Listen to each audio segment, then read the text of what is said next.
एक हुजूर का सहाबी था हज़रत सालबा रज़ियल्लाहु ताला अन्हु।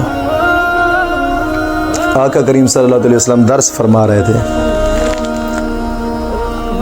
और हुजूर ने फरमाया कि नज़र नीची रखना, इस चीज़ का दर्स दिया कि नज़र के अंदर हया पैदा करें।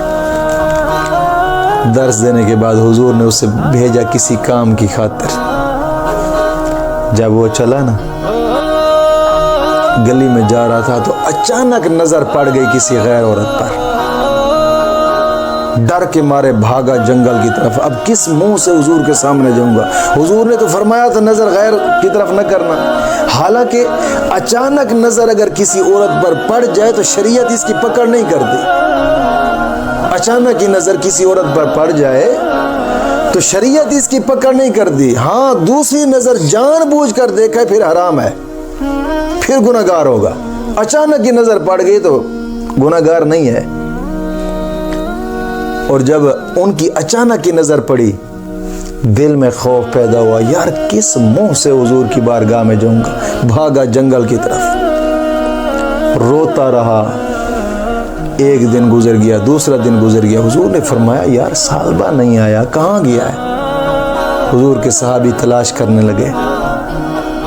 तलाश करते करते हज़रत उमर फ़ारूक रज़ियल्लाहु ताला अन्हु को किसी ने बताया कि वो फलां पहाड़ी है, उस पहाड़ी के पास एक हमने देखा है कि वहाँ से बहुत अजीब रोने की आवाज़ आती है।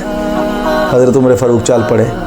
जब गए उस पहाड़ी के पास तो देखा वाकई हज़रत सालबा वहीं पर बैठकर तीसरा दिन था रो रहे हैं और दर्दनाक आवाज़ है, रो रहे थे। आपने जैसे ही गए ना तो पीछे से कंधे पर ऐसे हाथ रखा, मज़ीद तड़प उठे। कहीं कोई वही आ गई है शायद कि मुझे जहन्नम में डाला जाएगा, कोई इस तरह की वही आई होगी, मुझे बुलाने के लिए है। हज़रत उमर फ़ारूक ने फरमाया कि तुझे हुजूर बुला रहे हैं। उठा, वो आगे आगे, हज़रत उमर फ़ारूक पीछे पीछे। मगरिब का टाइम था। जब आकर नमाज पढ़ी, नमाज पढ़ कर ना जल्दी से हज़रत सालबा उठे और घर चले गए कि हुजूर को किस मुंह से सामना करूंगा।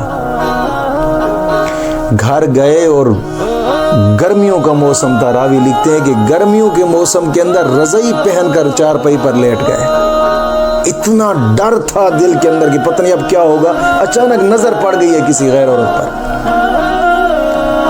और हुजूर ने जब नमाज पढ़ी तो पूछा हज़रत सालबा किधर है?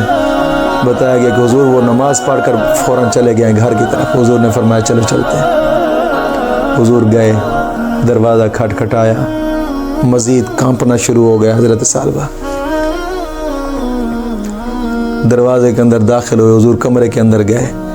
जैसे रज़ाई उठाई ना, सालबा के मुंह से चीख निकली और रूह कब्ज़ हो गई।